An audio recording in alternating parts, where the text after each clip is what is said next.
This segment of DelmarvaLife is sponsored by TidalHealth.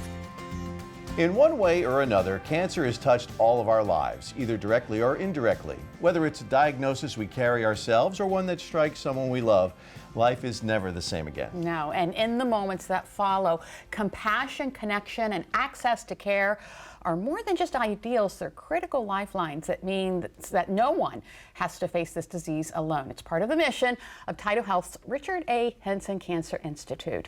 Kathy Stafford is the outreach manager with the Richard A. Henson Cancer Institute and the TidalHealth Allen Cancer Center. Kathy, welcome to DelmarvaLife. Thank you. I'm glad to be here. So can you tell us about the services that TidalHealth offers for people who've been diagnosed with cancer and their family members beyond treatment? Sure. We call all of our cancer patients survivors from the moment in which they receive their screening, and it's a positive screening, to the point in which they are finished treatment and ringing the bell as they leave our cancer center.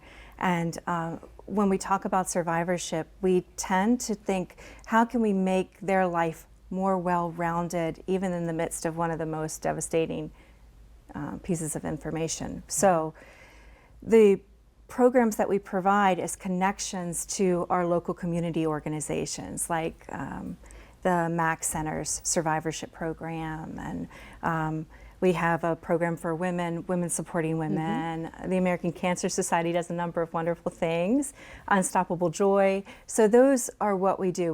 We help to get them connected to agencies that can provide them support systems, whether it's a support group for a caregiver, or maybe it's a massage to kind of help with their pain, or maybe it's a counseling session that they need right in our center from one of our social work team.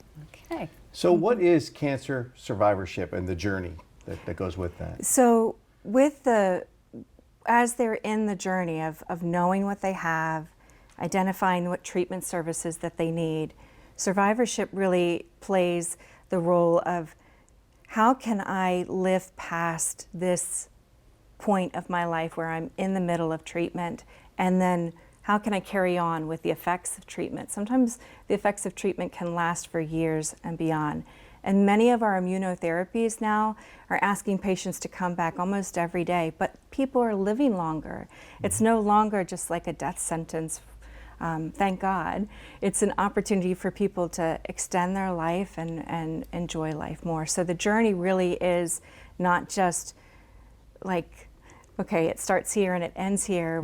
We want people to know that they can come to TidalHealth if they have questions throughout the process. And you have a survivorship event coming up November 11th, Veterans Day. Yes, I'm so excited. So prior to COVID, we would run these events yearly where we would invite our patients to come in and their caregivers and give them information, but we are bringing that back. It's going to be at Green Hill Country Club on 11/11, and from 10 to 2, people are going to have the chance to have a wonderful lunch, learn a lot about mental health and how that affects, survivorship, both for the caregiver, the person who's doing a lot of the hands-on work on the side, and then also the person that is trying to survive through treatment. And we're just going to celebrate. We're going to have a great time and just learn a lot about what community activities are available.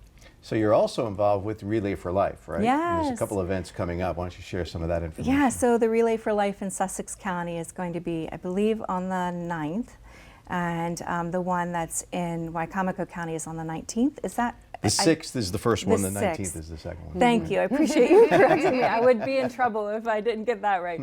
So yeah, the American Cancer Society is so near and dear to my heart personally, because they have had a voice in our community to stand up for people who would otherwise be forgotten, our patients. So they're actually advocating on the Hill and in September, and to make sure we continue in the research, because it's through research, through clinical trials, that we're actually able to improve our treatment services. And of course, we'll have all that information on our website, DelmarvaLife.com. Kathy Stafford with TidalHealth's Richard A. Henson Cancer Institute. Thank you so much You're welcome. for joining us today. I appreciate it.